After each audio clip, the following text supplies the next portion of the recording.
안녕하십니까. 스타니스랍스키 성격 구축 서적에 대한 강의를 맡은 김재하라고 합니다. 우선 각각의 파트에 들어가기에 앞서 성격 구축이란 무엇이며 어떤 것들이 성격 구축에 영향을 주는지에 대해서 알아보겠습니다.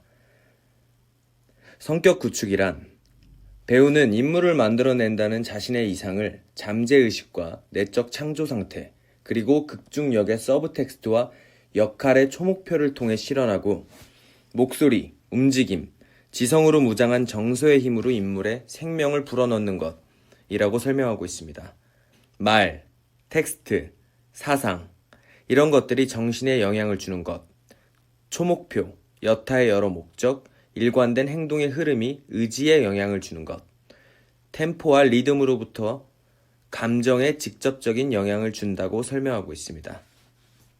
외적 인물 묘사에 대해서 알아보겠습니다. 외적인 성격 묘사가 직관적으로 이루어질 수 있고 또 순전히 기술적이고 기계적이고 단순한 외적 기교에 의해서도 가능하다고 설명합니다. 외적 인물 묘사를 위해 고민하는 동안에도 절대로 자아를 잊어서는 안 된다고 말하고 있습니다. 배우는 자신의 몸을 자유자재로 통제하고 움직일 수 있도록 건강한 신체를 가져야 하며 내적 정서를 신체적 움직임으로 외면화시킬 수 있는 움직임을 찾아야 합니다. 신체 기관, 목소리, 발성, 억양, 화술, 표정, 움직임의 유연성, 걸음걸이를 통해서 표현을 자유자재로 할 수 있어야 합니다. 또한 인물 묘사라는 것은 배우 자신을 숨겨주는 가면을 만드는 일이라고 설명하고 있습니다. 가면 뒤에서 자신의 벌거벗은 영혼을 모든 것을 보여주는 것. 이것이 인물 묘사의 중요한 특징이고 속성이다 라고 서술합니다. 제스처. 연기에는 제스처 자체를 위한 제스처는 없다. 어떤 움직임도 반드시 목적이 있어야 하고 맡은 배역에 부합해야 한다. 이렇게 설명하고 있습니다. 목적이 분명하고 생산적인 행동에는 당연히 어떤 자세를 일부러 만들 때 생기는 꾸민 듯한 느낌이나 그 밖에 다른 위험한 결과를 초래하는 동작은 없기 마련이다. 또한 배우는 자신이 제스처를 통제해야지 제스처가 자신을 통제하게 해서는 안 된다고 강조하고 있습니다. 다음으로는 제스처를 절제하라. 제스처 사용을 절제하는 것은 성격 묘사에 있어서 특히 중요하다고 말합니다. 배우가 자신으로부터 탈피하고 자신이 맡은 여러 가지 배역을 같은 외형으로 표현하지 않기 위해서는 자신의 제스처를 반드시 없애야 하며 배우의 개인적인 움직임은 역으로부터 점점 멀어지게 할 뿐만 아니라 개인적인 정서에 빠지게 하고 만다고 서술하고 있습니다. 쓸데없는 제스처를 잡다하게 늘어놓은 배우의 연기는 지저분한 종이와도 같다. 배우는 인물의 외형적 창조, 즉 신체적 해석을 하기 전에 역의 내적 삶을 구체적으로 형성하기 전에 자신에게 남아있는 쓸데없는 제스처를 모두 없애야 한다고 합니다. 과도한 제스처의 사용은 좋은 포도주에 물을 타는 것처럼 배역을 희석시킬 뿐이다 라고 스타니스랍스키는 말합니다. 다음으로는 화술과 목소리에 대해서 어떻게 말하고 있는지 한번 살펴보겠습니다. 어떻게 말하느냐에 따라 새로운 분위기가 만들어지고 전체 구절에 새로운 내용을 부여한다.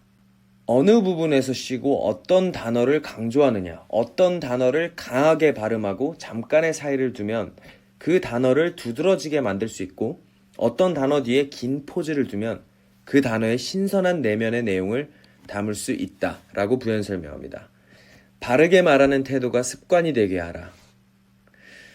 말하는 것도 예술이다. 그것을 통해 우리는 생각이나 느낌의 미묘한 차이까지 전달해야 하며 그것은 평생의 작업이다라고 말합니다.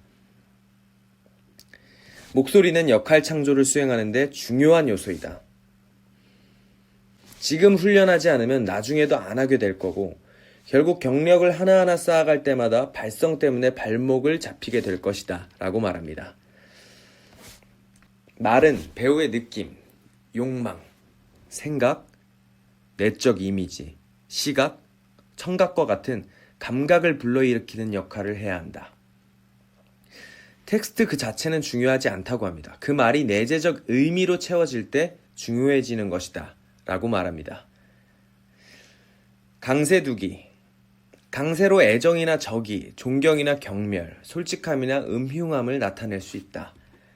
즉, 여러 가지 느낌을 동시에 줄 수도 있고 빈정거리는 느낌을 줄 수도 있다. 말을 이리저리 요리하는 것이다 라고 말합니다. 강세는 강세를 받는 단어들과 받지 않는 단어들 사이에 상호 연관관계를 설정하고 얼마만큼 강조할 것인지 또 강세를 어떤 질로 처리할 것인지를 생각해야 한다 라고 말합니다. 전체를 바라보는 시각을 가지고 전달하고자 하는 구절에 활동성과 생명력을 부여하기 위한 계획을 수립해야 한다. 마디 단위로 말하라. 마디 단위로 말하는 습관이 들면 화술이 형식 면에서는 더 고상하게 되고 내용 면에서는 깊이 있고 명료해지며 본질적 의미를 놓치지 않게 해준다고 말합니다. 우리는 무대에서 작가가 쓴 텍스트를 말하게 되고 그렇기 때문에 자신의 필요나 욕구하고 일치하지 않을 때가 많습니다.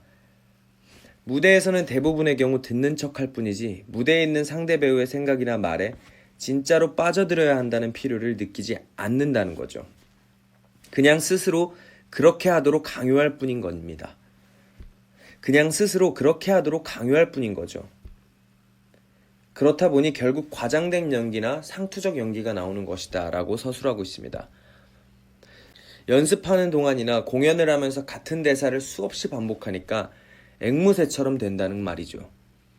이렇게 반복되면 기계적 대사 암기와 함께 그 종착역은 아주 정형화되고 판에 박힌 무대화술이 되고 만다고 설명하고 있습니다. 다음은 포즈의 중요성. 포즈를 두어라. 상대방이 나의 얘기의 의미를 파악한다. 얘기를 계속한다. 다시 포즈를 둔다. 각 단계마다 내가 전체적으로 무엇을 얘기하고자 하는지는 항상 염두에 두어야 한다는 겁니다.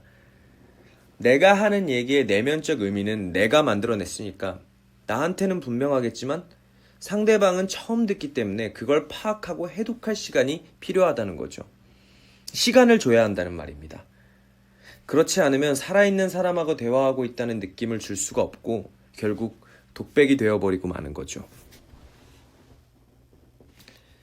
포즈는 사실 포즈가 아니다. 내가 말을 하지 않는 순간에도 나는 활동을 멈추지 않는다. 나의 말 한마디 한마디를 상대방 의식 속에 심어주기 위해서 계속해서 생각해야 한다는 겁니다. 상대방을 감염시키는 것이다 라고 저자는 말합니다. 내가 초점을 맞추고 있는 상대를 감염시켜야 한다는 거죠. 심리적 포즈를 활용하라.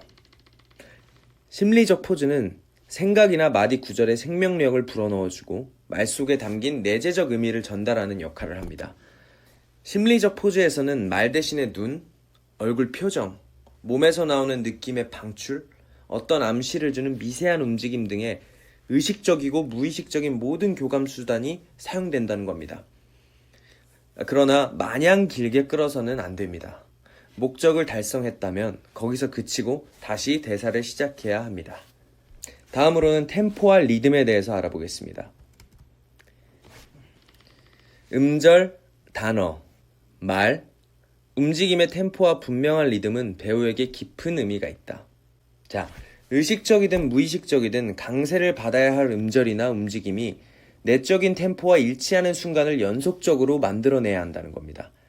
우리가 템포와 리듬을 제대로 사용하면 올바른 감정을 무리 없이 자연스럽게 끌어내지만 그렇지 못하면 잘못된 감정이 생겨나게 되고 적절한 리듬을 찾을 때까지는 그 정서에서 벗어나지 못하게 된다는 거죠. 무슨 행동을 하고 어떤 말을 해야 하는지 직관적으로 알고 있다면 올바른 템포와 리듬이 저절로 생성된다. 그런 일을 직관적으로 처리할 수 없다면 훈련을 통해 기술적인 방법을 찾아야 한다고 말하고 있습니다. 한 가지 템포만을 사용하지 마라. 인간의 내부와 외부에 서로 다른 템포가 존재할 수 있다. 한 가지 템포와 리듬만을 가지고는 복합적이고 상반되는 정서를 표현할 수가 없습니다. 상충하는 두 개의 템포와 리듬이 행동에 조그마한 변화를 주게 되며 반드시 몇 가지 템포와 리듬을 가지고 있어야 한다고 말하고 있습니다. 템포와 리듬이 특정 정서를 일으키기도 한다. 템포와 리듬은 기계적이든 직관적이든 의식적이든 어떤 방법으로도 일단 만들어지면 우리의 내적 삶과 경험 정서에 작용합니다.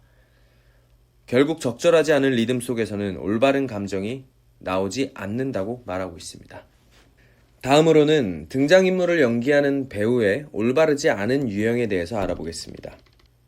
세 번째, 다른 시대, 다른 나라의 다른 배우들에게서 차용해오는 유형. 그들은 세계적인 레퍼토리에 나오는 모든 역을 어떻게 처리해야 하는지 알고 있다 라고 쓰여 있습니다. 하지만 저자는 이러한 쉬운 방법으로 연기할 생각을 가지고 있다면 그런 구렁텅이에 빠지지 말 것을 경고하고 있습니다. 표현하고자 하는 인물 속에 자신을 숨기고 자신이 가지고 있지 못한 매력을 그 인물 안에서 찾으려고 하는 유형. 이 유형에 대해서는 고도의 기술과 예술적 감각이 필요하기 때문에 많은 배우들이 결국 상투적이고 과장된 연기라는 잘못된 길을 걷게 된다라고 서술되어 있습니다. 마지막으로 스타니스랍스키가 말하는 배우로서의 자세에 대해서 한번 알아보겠습니다. 배우로서 매력이 없다고 느낀다면 단점을 보완하라. 이것에 대해 자신의 단점이 무엇인지 느끼고 단점을 알게 된다면 그 문제와 씨름하며 주의 깊게 관찰하고 자신에 대해 자세히 알고 체계적인 노력을 기울이고 인내심을 발휘하라고 말합니다. 자신이 하는 예술을 제대로 인식하고 노력한다면 변화할 수 있다라고 저자는 서술합니다. 마지막으로 스타니스랍스키의 성격 구축을 마치면서 인상 깊었던 구절을 읽어드리겠습니다. 실을 꿰ν 바늘을 손에 쥔 것처럼 훈련한 모든 것을 꿰어서 초목표를 향해 나아가라. 논리적으로 본성에 합당한 테크닉을 갖추면 제스처, 자세, 움직임 모두가 분명해서 알아보기 쉽고 지적인 것이 된다. 화술 또한 역에 알맞게 구사되며 소리는 잘 만들어서 나오고 발음은 듣기에 즐겁고 구절은 아름답게 표현되고 억양은 음악적이어서 노래처럼 들리고 모든 것이 생기를 띠게 되고 내부로부터 나오는 불타는 진실감으로 쌓이게 된다. 긴 강의 들어주셔서 감사합니다.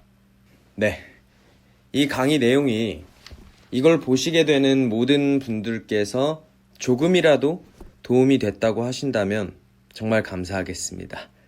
지금까지 김재하였습니다. 감사합니다.